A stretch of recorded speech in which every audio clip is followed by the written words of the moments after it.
Okay, welcome back, everybody, to another edition of the Apron Bumps Wrestling Podcast. I am your hostess with the mostest, the Braester, Braden Mayhew. I'm flying solo today. Everybody's schedules are wacky, and I'm actually doing a prediction the day of the pay-per-view.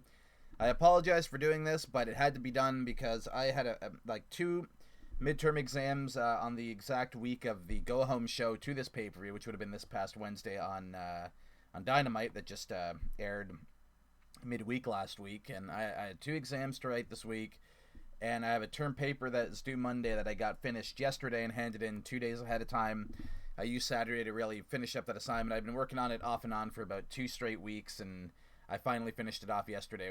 And then there was a bunch of other stuff that also went down, and I got busy, and my time just ran away from me to do the predictions 24 hours before the pay-per-view, so now I'm doing them mere hours before the show is set to start. In fact, the show is set to start in a little less than 4 hours. We'll say like 3 hours and 40-some minutes. Pretty solid card from AEW. They always make their shows very special. This is also the first AEW show that I've predicted since All Out back in September. I did do a review for Full Gear, which was my favorite AEW pay-per-view and my personal choice for Pro Wrestling Show of the Year in 2020. But I did not get to do a prediction because that was also during a pretty busy time in my schedule. So that was that. And so here we are. The first quarter pay-per-view of 2021. Revolution. They had their first Revolution show last year before the pandemic hit. It was one of the final big wrestling shows with an actual crowd before we went into these behind closed doors shows due to health and safety reasons. But as I said, we've had 3 straight pay-per-views from Daly's Place since then. This will be the 4th one. They're going to be doing it until things get safe, and we know that these companies can put on these great shows. We had NXT TakeOver Vengeance Day last month. That was a fantastic show, probably the absolute best takeover since the pandemic restrictions. And Full Gear ended up, in my opinion, being AEW's best pay-per-view of 2020, and that was just a full-on pandemic show, even comparing to Revolution, which was their only pay-per-view last year in front of an actual live paying crowd. So these shows can work out. They can work out if the talent is there, the booking is right, the in-ring action is what it needs to be, and these shows always have that usually. And this card makes me think that it's going to have it in full, because we've got a pretty rock solid card. We got 8 matches main card, of course, 1 extra match for the buy-in, aka the pre-show. So we might as well go over that. So on the buy-in, it's going to be Thunder Rosa and Riho, who just recently returned to AEW after being pretty much quarantined in Japan for an entire year. When the pandemic really hit, she stayed in Japan and was there for pretty much almost an entire year. She was not a part of AEW television, but now it seems like she's going to be a fixture on TV going forward, and we'll be working with them full time. They're taking on Thunder. Her and Thunder Rosa are taking on Dr. Britt Baker and Reba, aka Rebel.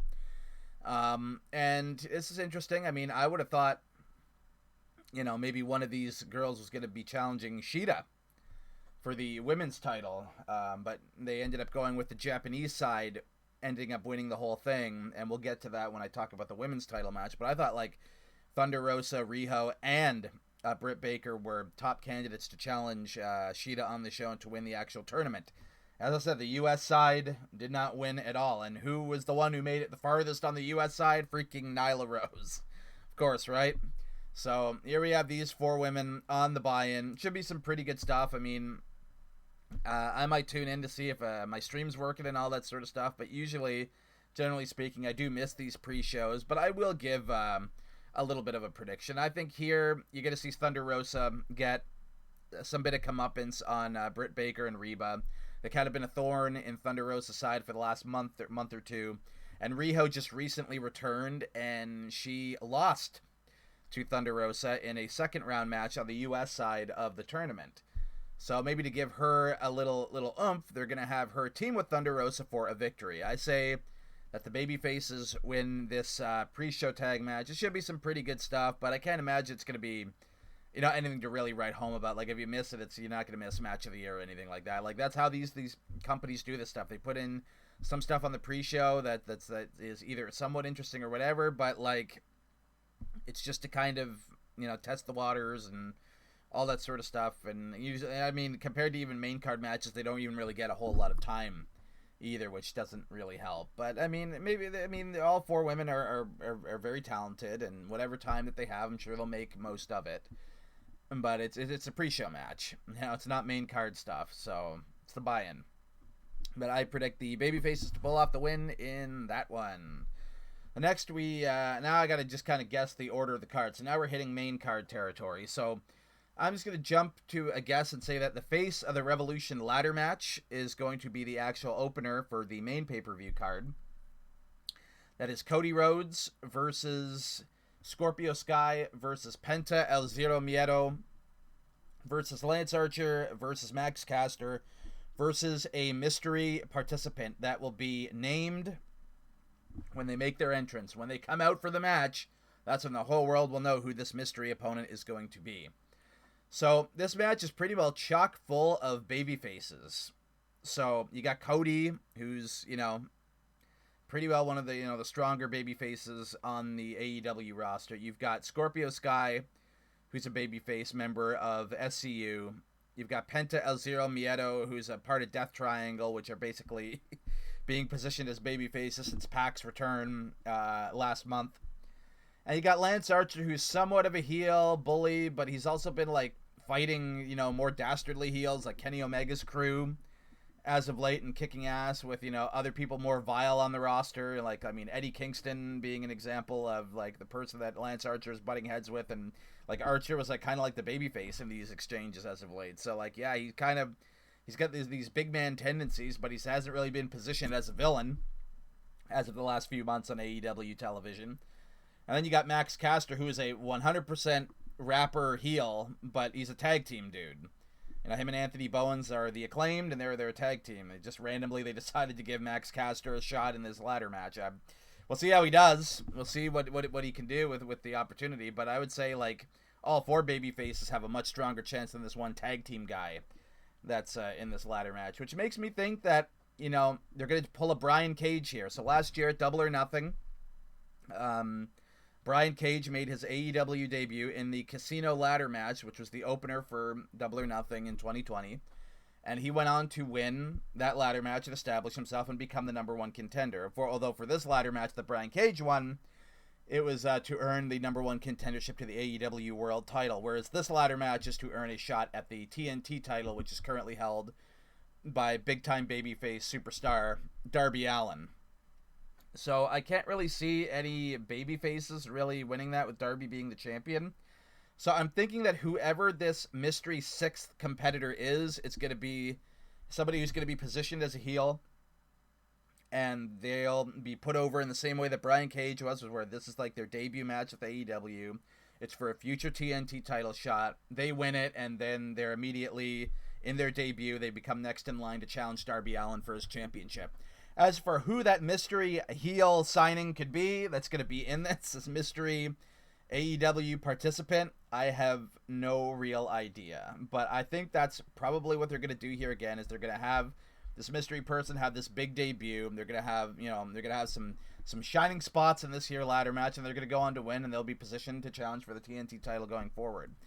As far as not doing the cop-out and going with the mystery pick, say it's somebody who's just there to be another body and do some really flashy athletic stuff, kind of like Matt Sydal being a big surprise at that Battle Royal, back it all out and something like that, then I would say Lance Archer's got a shot to win the TNT championship. But at the same time, I think that that this match is going to be built around this mystery person, and this mystery person is going to be put over huge, and that mystery person is going to pull a Brian Cage, and they're going to make a big deal by winning this ladder match and being positioned. As for who that could possibly be, I don't have a clue. I think we might see Christian on this show, so he could be that. But are you going to position Christian as a heel when he's been semi-retired for all this time, or is potentially Christian this big mystery signing? Which we'll get into that, and we might as well get into that right now. So there's a couple names floating around. I've heard Kurt Angle could be the big Hall of Fame signing, and Kurt's tweeted some really interesting stuff on Twitter as of late, which makes everybody think that this big signing that Paul White, a.k.a. the former Big Show, this past Wednesday on Dynamite was hyping up is going to be Kurt Angle all this time. So if it is in fact Kurt Angle, that leaves Christian open to be one of the members of this ladder match. But do you want to put a guy who was on the shelf due to concussion issues for however long he was and put him in a ladder match in his first match for the AEW on pay-per-view? I don't know, but like Christian just seems like the perfect guy to put in here and put over, and you know, him going and working with Darby Allin and being involved with Sting, given their TNA history, seems likely. Like, I don't see Christian as being like the reveal for this big, huge, like, oh man, this mystery signing is going to be a big shake of the earth. I mean, he could very well be that, but if I see him more being like a mystery participant in a match, like this ladder match here, it's got a mystery participant, somebody new to AEW that will be debuting in this ladder match, and it's a big mystery. It's not as big as the mystery as Paul White saying we've got a Hall of Fame level talent signing with AEW that's making their debut on Sunday. Which again, I mean, Christian is being talked about for that, but so is Kurt Angle. As of late, those are kind of the two big names I've heard. Some people are really getting fantasy-like in saying John Cena or CM Punk. I can believe Punk a little more than Cena, but even Punk, I can't see CM Punk coming back to wrestling. He's the type of guy who's so prideful in the decisions he makes that he knows that if he were to return to wrestling, it'd be tucking his tail between his legs and knowing that, that people would know that he had to go back to wrestling. And I just can't see Punk biting the nail and doing that, but perhaps he will, and he will show up tonight. John Cena is definitely a no-go. I don't believe so. He's working on a major film in Canada right now, in my home country. I think he's on the East Coast, or I don't know where he is. I think he's on the East Coast filming a big movie, and he ain't gonna leave to go to the States to do the show. That's gonna take a shit ton of quarantine. To stay in the States, quarantine, then to go back to Canada, quarantine for a shit ton of time, then it just completely stalls production for like a month or two. I can't see that happening. He couldn't even make a commitment to WWE to appear at WrestleMania in a non-wrestling role. So you think he's going to appear in a non-wrestling role at a pay-per-view for a smaller company with less money to pay him than Vince? I'm sure Vince offered him a massive deal to do the WrestleMania stuff and do the quarantine and all that. You think he's really going to do it for Tony Khan and AEW, who pay less because they're a smaller promotion? I doubt that. So Kurt Angle seems like a solid pick. Christian is a solid pick. Perhaps it's both of them. Maybe Christian will be in the ladder match and Kurt will be the mystery major signing. Perhaps if the stars align, it actually is CM Punk. But I don't really know. They've kept it very secret. Nobody really knows who this mystery ladder match participant is. Everybody's just spitballing and guessing. But if I had to guess, I'm going to say Christian for this ladder match, and maybe Kurt Angle is the legitimate Hall of Fame worthy signing. I'm just going with the safe picks here. I hope that my mind is blown even more. Though Christian in this ladder match and having him go on and win would be really, really awesome. And, it's funny that AEW were trying to get Edge to sign with them when he was getting clearance from his neck problems, when his neck was determined to be not as bad as it used to be and he could wrestle again. It was AEW who first offered him a position to work for them, and he went to Vince and said that I'm going to be cleared, and AEW's given me this offer and all that. And eventually Vince paid him more and made these big plans with him, and he ultimately returned to WWE. Christian, though, he could have got the clearance to work the Royal Rumble. They tried to negotiate something, and it just didn't turn out. And now that Christian knows that he is cleared, and he worked in the Rumble, which means he was taking bumps. He was working in there for quite a while. He could have went to AEW, and he's pulling what he did with TNA years ago, and he's going to be a fixture on AEW television. So, again, I'm going to say Christian might be a good candidate for the ladder match. But regardless of who it is, I think the mystery participant will be the one to make their big debut and win this thing, just like with Brian Cage back at Double or Nothing. Afterwards, we've got Miro and Kip Sabian against the Best Friends, Orange Cassidy, and Charles, or Chuck Taylor. This feud has been going on forever. I can't say I've been a fan of how Miro has been used in AEW. I mean, him just kind of being like the best man to Kip Sabian and Penelope Ford is just, it's been whatever. He had a horrible in-ring debut. He's been kind of like this comedy bodyguard for this chicken shit heel and his wife who helps him in matches, and I think there was so much better ways you could have used Miro, and here he is still doing the best man gimmick, and they're still feuding with the people that Kip Sabian's been feuding with ever since Miro came into his entourage. They've been feuding with best friends, and that's been it, except Trent's out of the picture now. Trent is hurt, I believe he's injured, so he's out of action for a while, but now we're stuck with, you know, Orange and Chuck Taylor are still there, so they're still feuding with Miro and Kip Sabian in the feud that will never end, and the gimmick that just seems to be slating Miro to be a mid-carder forever in All Elite Wrestling. I'm going to guess that, again, for this, it just seems, at least this is like Miro's first time on pay-per-view. So with that being in mind, again, I'm not really, I mean, the match will be whatever. I can't imagine it's going to light the world on fire, but it made the main card. But considering this is the first time that Miro's been booked on pay-per-view since debuting in September, he was not on the Full Gear card, and now this is the first card he's actually been booked for since debuting with the promotion. I would imagine that they're going to at least give him like the first pay-per-view win here, because like Orange and Chuck have gotten the better of both Kip and Penelope and Miro in the weeks that have led up to this pay-per-view. I mean, kind of humiliating them and just kind of being the baby faces on top. Now this is Miro's first time on pay-per-view, so I would imagine that they're going to give him the win, even though it's just a tag team match at the first quarter pay-per-view. I can't see Miro losing this tag team match.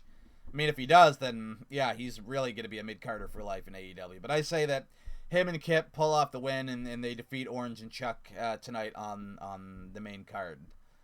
Afterwards, we've got Matt Hardy versus Hangman Adam Page in a big money match.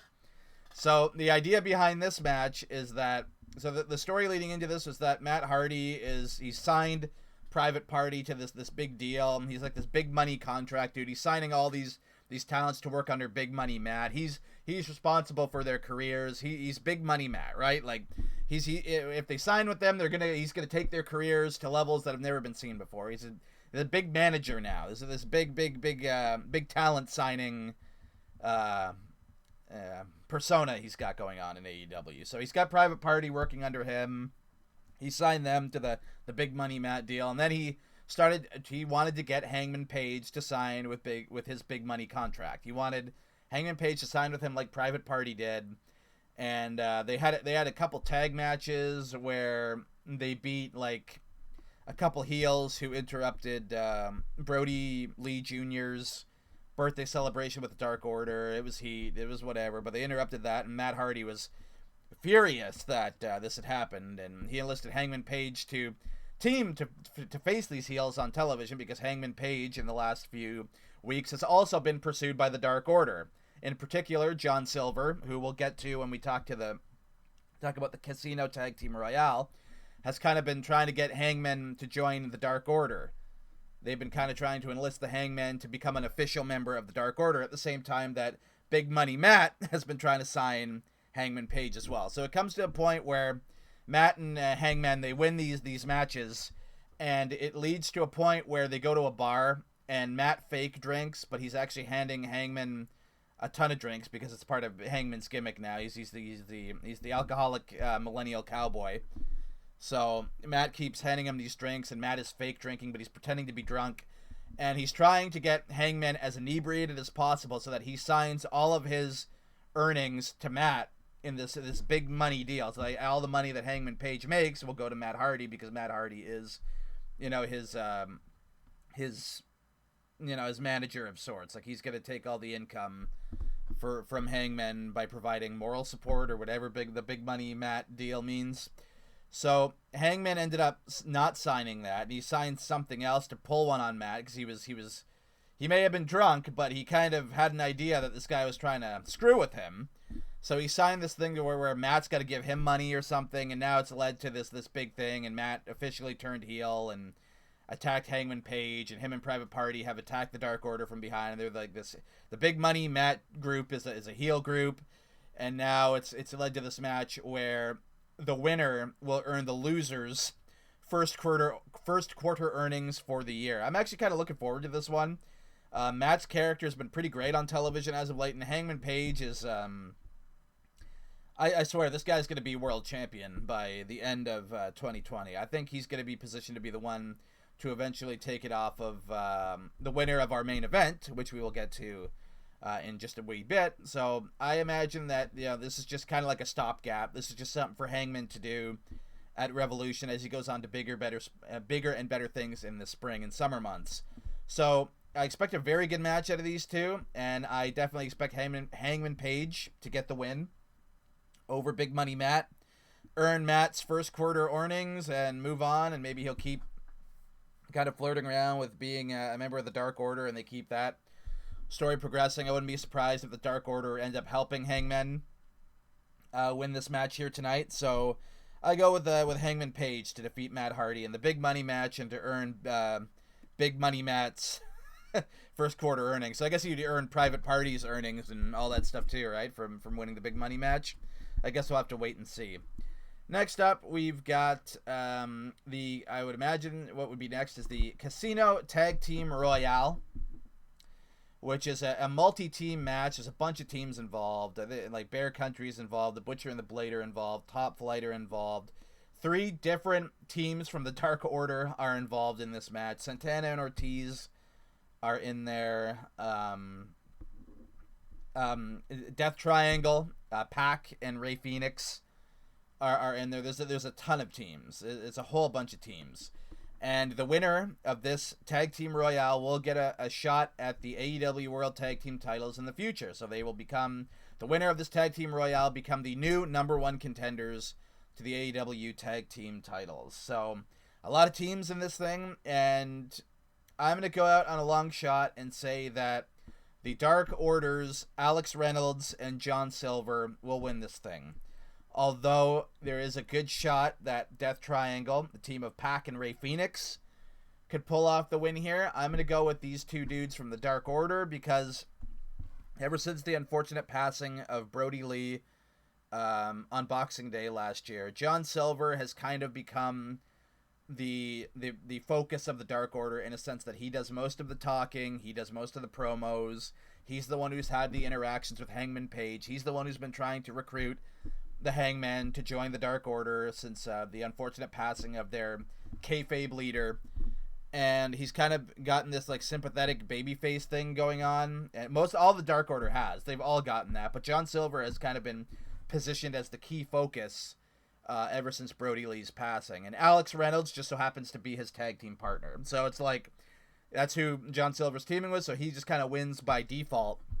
I mean, there's 3 teams from the Dark Order in here. They also got, the team of Evil Uno and Stu Grayson, the OG team of the Dark Order, and then they've also got Preston Vance and whoever he's teaming with, 10 and another number, 10 and 7 or whatever. They're teaming as well. So you got 3 teams from the Dark Order in this Casino Tag Team Royale. So you got to imagine that they're going to help each other. As I said, there's one big red herring in here that could possibly win, those being Pac and Rey Fenix of Death Triangle, but I think that there's bigger things for each of them. I don't think they should be stuck doing tag team stuff for very long. Pac, I think, is going to be positioned to challenge for the world title sooner rather than later, and Rey Fenix can do his own singles thing. Maybe he could find a way to, maybe challenge for the TNT title in the spring. There's bigger things for both Phoenix and Pac than, as far as being single stars is concerned, than just being in the tag team division and challenging for the tag team titles. I think there's bigger things to do with them, but if they do end up winning to get a shot at the tag titles in the future, I would not be surprised about that. But I'm going with a gut instinct on this one, and I think that, the winners of this Casino Tag Team Royale on this pay-per-view will be the Dark Order, but it's going to be the team of Alex Reynolds and John Silver, who will become the #1 contenders to the AEW World Tag Team titles going forward. That's my bold prediction. If I'm wrong, I'm wrong, but sometimes we got to get bold on these things here. So next after that, we've got the AEW Women's World Championship match. Hikaru Shida, the longest reigning champion in AEW history at this point, still been reigning champion since Double or Nothing last spring, is defending her title against the winner of the AEW Women's World Championship tournament from the Japanese side of the bracket, Ryo Mizunami. So when it came to the finals, they did the whole thing pretty much on YouTube. They had a couple matches from the American side of the bracket on Dynamite, but largely this whole tournament took place on YouTube. And Ryo beat all of her competition going into the finals, and they had Nyla Rose win all the way through the American side. So when it came to this final on the Go Home show to Dynamite this past Wednesday, and it was Nyla Rose against Ryo Mizunami, I was pulling for Ryo and for the Japanese side to win because I did not want to see a third pay-per-view match between Shida and Nyla Rose. We've seen it twice. We do not need to see it for a third time. I'm sure Ryo, being a Joshi wrestler herself, much like Shida, is going to have much better chemistry with Shida. They know each other. They've worked with each other before in Japan. It's going to be guaranteed a much, much better match. Unfortunately, I don't see Ryo sticking around AEW after this pay-per-view, and I think she's probably going back to Japan. So I don't see her at all winning the championship here. So I think it's very predictable in that regard. The match quality is going to be much better than if it were Nyla Rose in this spot. But since I don't see Ryo sticking around in the States after the show, it's like it's an easy title retention for Shida, which is going to be her third straight successful pay-per-view title defense. I could be wrong, and they could pull a fast one and have Mizunami win, but I don't think so. I don't think this is the time where Shida loses her belt to, a person that they got to win from the Japanese side. I think it's going to be somebody who's going to be on AEW television full-time, signed to their contracts, working TV all the time, like Britt Baker or Riho or even Thunder Rosa. I think it's going to be one of those type of ladies that eventually takes the title from Shida. It won't be Ryo Mizunami here. I'd be shocked. I think they just kind of did this so that the Japanese side had a winner, and it really puts over the Japanese side as a serious contending side for the women's division, and so that when if they bring in those women again, people are more familiar with them and know that they are a force to be reckoned with. I think that was the reason with having Mizunami win this thing. But as I said, I don't see her sticking around the States. I think she'll be going back to Japan after this pay-per-view concludes, and I imagine that this will be another successful pay-per-view title defense for Hikaru Shida, though I am, in fact, looking forward to the match. I'm so glad we have Shida defending against Ryo Mizunami, despite the fact that it makes it all the more predictable than a slightly more unpredictable match where Shida just fucking defends the title for the millionth time against Nyla Rose, and for what would have been the second consecutive pay-per-view in a row if they went with Nyla instead. So I look forward to the match. I think it's extremely predictable, and Shida is going to retain in the end. And we've got the World Tag Team Championship bout. The Young Bucks, Matt Jackson and Nick Jackson, are going to defend against the Inner Circle's Chris Jericho and MJF. So, speaking of which, they've been doing a lot of these battle royals to determine number one contenders for the tag team titles. So, Jericho and MJF won a tag team royale not long ago to become the number one contenders for this pay-per-view. And the Bucks have been in this weird spot where they're associated with heel Kenny Omega and the Good Brothers because they are all former Bullet Club members in Japan, and they're all buddy because they're their besties from past to their careers. But they've been positioned as baby faces in the tag division, defending against traditional heel teams like the Acclaimed and this and that, and all these teams that are clearly positioned as heels. And going into this pay-per-view, MJF and Chris Jericho are the clear heels in the feud, and the Young Bucks, as the reigning champions, are the clear baby faces in the match, even though they are associating with this Impact Wrestling heel Bullet Club faction that's kind of invaded AEW since Kenny Omega won the world title at Winter is Coming. But in this particular match, they are in fact the babyface defending tag team champions. They had a couple of weeks where the Young Bucks' parents have been shown in the crowd, and they've been referring to Papa Buck as a big influence to the Young Bucks, and he's their dad and all that. So Papa Buck's been in the crowd, and then on a couple weeks back, Jericho and MJF had him bloodied backstage. They had in storyline beaten up Papa Buck and laid him out and knocked him unconscious and made him bloody, and the Young Bucks were distraught and they were pissed. And Jericho and MJF drove off away. And then this week they kind of had this press conference with Jericho and MJF.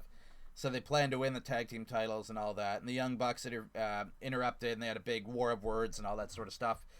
I think the match is probably going to be very good. I mean, this is good for Jericho because in singles matches as of late, he has been rather hit or miss. Even in some tag matches, he hasn't been all that well conditioned. Like, I mean, his performance has really gone down in the last year. I hope that maybe like he's going to pull up his pants a bit and want to change the public opinion on him as of late. But it hasn't all been all that good. I think being in a tag team with MJF might hide some of his current limitations. And being in there in a tag match with the Young Bucks will help anybody in any condition, whether you're green as shit and don't really know what you're doing in there, or you're kind of getting to that bit where you're past your prime and can't go like you used to, so you kind of have to have somebody else lead the fucking thing. And that's what this is. So I imagine this will be very good. I don't think it's going to be the quality of the tag title match that the Young Bucks were in last year, but I'm very interested in how it goes. I think the Young Bucks do retain the tag titles in the end, and we see what that does to if Jericho and MJF lose this match, how's that going to affect their relationship in the Inner Circle going forward? Because we know that MJF joining and Chris Jericho allowing MJF and Wardlow to join the Inner Circle caused Sammy Guevara to quit. So perhaps the Bucks win because Sammy Guevara finally returns to AEW since leaving the Inner Circle. So what Sammy did is he quit, he walked out, and instead of walking up the heel entrance ramp, he turned and went through the babyface entrance ramp in on the Dynamite stage. And he has not been seen on AEW television since. Jericho and MJF have cut scathing promos on Sammy and said that he's dead to them and all this sort of stuff, but we have not seen Sammy since he walked out and quit the Inner Circle. So will he finally come back and pull a fast one and cost Jericho and MJF this match, so that if you want to keep the Jericho and MJF partnership strong, they don't really cost each other the match? It was Sammy who screwed them over, and so they have a target going forward, and that kind of gets their focus back on Sammy Guevara and kind of takes the Inner Circle out of the tag team title realm, and then the Bucks go on to do whatever they do. It'll be interesting. Again, no matter what goes down, I think the Young Bucks do retain tag team titles in the end, and it'll be interesting to see where the Jericho and MJF pairing goes despite a loss, and how they lose will really kind of matter to where this thing goes, I suppose. But yeah, I'd say the Young Bucks retain the AEW World Tag Team titles tonight. Okay, so what I imagine will be the co-main event, the second to last match, will be the long-awaited street fight, which pits the members of Team Taz, Brian Cage and Ricky Starks, against the team of the TNT champion Darby Allin and the man called Sting. It's going to be Sting's first wrestling match in over 5 years, since he had that scary moment where he almost got paralyzed facing Seth Rollins at Night of Champions, where he took 2 buckle bombs and pretty well broke his neck, taking both of them. So he's been completely not in a ring at all until he signed with AEW. But for the first couple months, he just kind of showed up and stared people down and did very minimal physical things. And I thought, I don't think this guy's going to be able to do much. It's like they signed him, and what's he going to be, just like Darby Allin's manager or something? And then they announced that there's going to be this street fight at the pay-per-view. And I'm like, okay, so what's it going to be like? Going to be like the Boneyard match with AJ and Undertaker, where it's like shot somewhere. It's cinematic done so that you can choreograph it in a way where Sting doesn't take a single bump, but he can still fight like a movie fight scene where he's not doing anything overtly risky or whatever, or taking any bumps or anything of that nature. And then all of a sudden Sting gets confronted by Brian Cage a month out of this match, and he gets powerbombed in the center of the ring and takes a full vicious powerbomb from Cage and takes it fine, and he's laid out, and I'm like, oh well, he took a bump. Okay, that's something. I wasn't expecting that.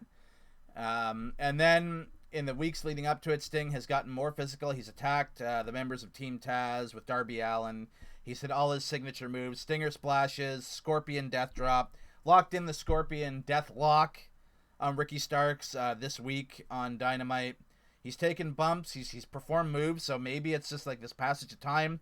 His neck has indeed gotten better, and he's fully cleared, and he can work a match. I still think his portion of this will be very, very limited. I don't think, I don't think that it's going to get like overly risky on Sting's part. I don't think he's going to be going through tables and all the stupid stuff that they had him do in the Night of Champions match with Seth all those many years ago at Night of Champions.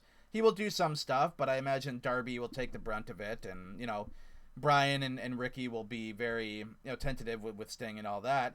But it's interesting. You got the two face painted icons, Sting from the past, Darby Allin of the future, taking on really the people that Darby has been feuding with since the last summer. This feud has been going on a very long time. The Darby Allin Team Taz stuff pretty well started, like even before All Out this was going on. Pretty much the time that led into them throwing him out of a battle royal in a body bag, and it even kind of started before then. It's been going on a long time. It has been a long built feud, this one has. So it's something, and I think AEW is not like WWE where they're going to have Sting lose his debut pay-per-view match for the company. So I say Sting and Darby Allin win this thing, and then that'll be pretty well a definitive end to the Team Taz and Darby Allin feud, because Darby Allin retained the TNT title against Brian Cage in his first title defense not too long ago, and then him and Sting defeating Cage and Starks here. It's just Darby Allin would win 2 times over Team Taz, so this would definitely put an end to the feud. I think it will be the end of the feud. It's a street fight that has full times to blow it off. That's a gimmick you pull out for the end for a blow off, and that'll be it. And I can't see Sting losing his debut match on pay-per-view for AEW. This is not WWE where they're gonna have him lose, So I say Sting and Darby Allin definitely win this one, and I'm intrigued to see how it all plays out. And last of all, we have our main event, or what I'm sure is going to be the main event of the evening, because how do you top this, right? It's going to be an exploding barbed wire death match for the AEW World Championship. Current reigning champion Kenny Omega defends against Jon Moxley. So Jon Moxley is the challenger in the world title main event of Revolution 2 years in a row. Last year's where he won the title and began his excellent reign as AEW World Champion, which took place during the majority of 2020. And then Winter is Here happened, and Don Callis ends up becoming Kenny Omega's heel manager, and he helps Kenny Omega screw Moxley out of the title, and they've allowed Impact to kind of run the roost in AEW, and they have a bunch of Bullet Club guys helping Kenny out in situations, and Kenny's this big heel, even though he's still friends with the Bucks, and he's buddy-buddy with his heel manager, Don Callis, and all the people from Impact that are surrounding him and his entourage now. And it's led to this, and Moxley has fought his way back into getting into title contention, and now they've decided that, a regular match is not enough. We're going to do an exploding barbed wire death match. So Frontier Martial Arts Wrestling from the early 90s here in 2021 AEW. So it's going to be quite, I imagine it's going to be even more crazy than their Lights Out match was. And now that match was just a little too violent for my taste. It went to some places that, I didn't think were quite necessary. I imagine that this match, it might be more of the same, where it's not quite my cup of tea. It might be like a little too gruesome in the visuals. It might take me out of it for some of the stuff that they do to kill each other in this match, because they are going to try and do it. If what they did in the Lights Out match is anything to go back by, the match they had at Full Gear a year and a half ago, then you should be kind of concerned for these two men's safety going into this one, because they're going to get sliced up. They're going to take, there's going to be pyro explosions going off when they touch the barbed wire. I mean, it's been built up. It's going to be this wacky, like, death trap contraption around the ring, and it's probably going to be the end of this feud. It's gonna be the end, and I imagine Omega's going to have a lot of interference on his part eventually at some point during this thing. I don't think he's going to win this thing all on his own, but I do think in the end Omega will, by hook or crook, defeat Jon Moxley and retain the AEW World Championship. I do not see Omega losing the belt back to Moxley in his first pay-per-view title defense. I don't think that's going to happen. I'd be shocked if it did, because I think Moxley is expecting a child soon, or unless Renee already had the baby. She's due soon, and a lot of people are assuming that he's going to take some time off to be with the baby and his wife. And this match is made as crazy as it is, so that Moxley goes through some crazy shit That'll explain him being badly hurt, and that it explains why he's going to be off television for a while. And then you have Kenny Omega barely win by the skin of his teeth, and he moves on. I can imagine all the Bullet Club entourage members related to Don Callis and Kenny Omega, like the Good Brothers, are going to interfere in this thing. Will the Young Bucks show up, and will they kind of, because they're friends with Kenny, also help screw Moxley? Who exactly is going to interfere on Kenny's part? What are the death-defying bumps going to be that Jon Moxley takes as if he's Mick Foley, that are going to take him out of action for what we assume to be an extended period after this match? This is going to be his like going out match for some time off. That's all that's left on the line here. That's all we have to question, and it's there's a lot more questions than answers for a lot of the things on this pay-per-view. There are tons of things on this pay-per-view that are a mystery and that are intriguing and that are what you want to see, and that's when you do long-term booking and you stick to a plan and you build between 4 pay-per-views a year. That's what WWE used to be. It's far from that business anymore, but AEW is in that business now, and that is why they have a dedicated fan base, because they know their fans are smart and they book for smart fans. Wow, what a fucking concept, right? But yeah, so in the end, I do think by hook or crook, Kenny Omega for sure will retain the AEW World Championship in this Exploding Barbed-wire Deathmatch, and at some point, whether it be during the match or post-match angle, this death trap will be the reason that Jon Moxley gets taken off television for a while.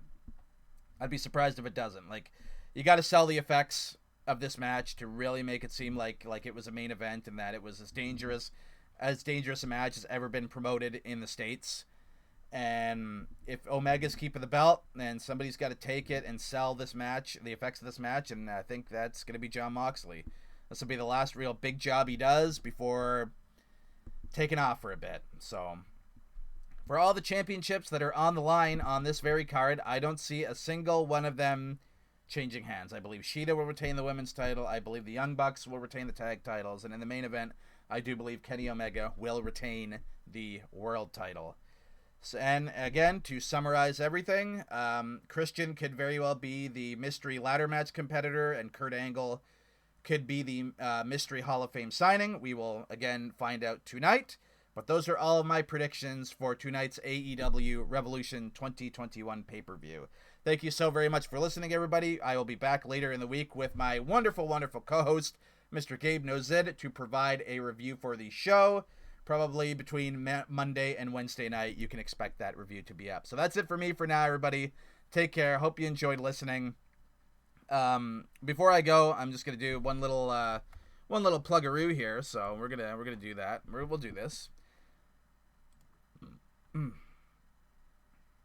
So, again, you can check us out on the following podcast platforms. We are on Apple Podcasts, Breaker, Google Podcasts, Overcast, Pocket Casts, Radio Public, Copy RSS, and my favorite of all platforms to listen to podcasts on is, of course, Spotify, which, of course, Anchor is pretty much officially owned by now. Anchor is practically Spotify. Spotify owns Anchor, and it's like the main affiliate platform for Spotify. But again, you can find us also on Apple Podcasts, Breaker, Google Podcasts, Overcast, Pocket Casts, Radio Public, and Copy RSS. On any of those platforms, if you want to keep listening to us, you know where to find new episodes if you use any of those platforms. Also, if you happen to enjoy the video form of this podcast on my YouTube channel, which is youtube.com/Braester, and you enjoyed what you've seen and heard, hit that like button, give the channel a subscribe, and ding that notification bell, because, again, I do predictions and reviews for all AEW pay-per-view events,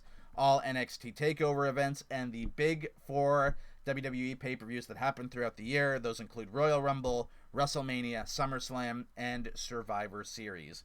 And if you enjoy hearing predictions and reviews for those type of events, then subscribe so you can hear more, is what I will say there. And also, if you happen to also be a fan of Nintendo and Nintendo games, I also do Smash speculation videos and Nintendo speculation videos and all that sort of stuff. I cover it on the channel as well. It's basically a Nintendo coverage channel. And so if you enjoy all things Nintendo, give me a subscribe for that reason as well. So I'm going to take off for now. Thank you so very much for listening, and I will check all back with you in the review with Gabe Knows It. See you then, folks.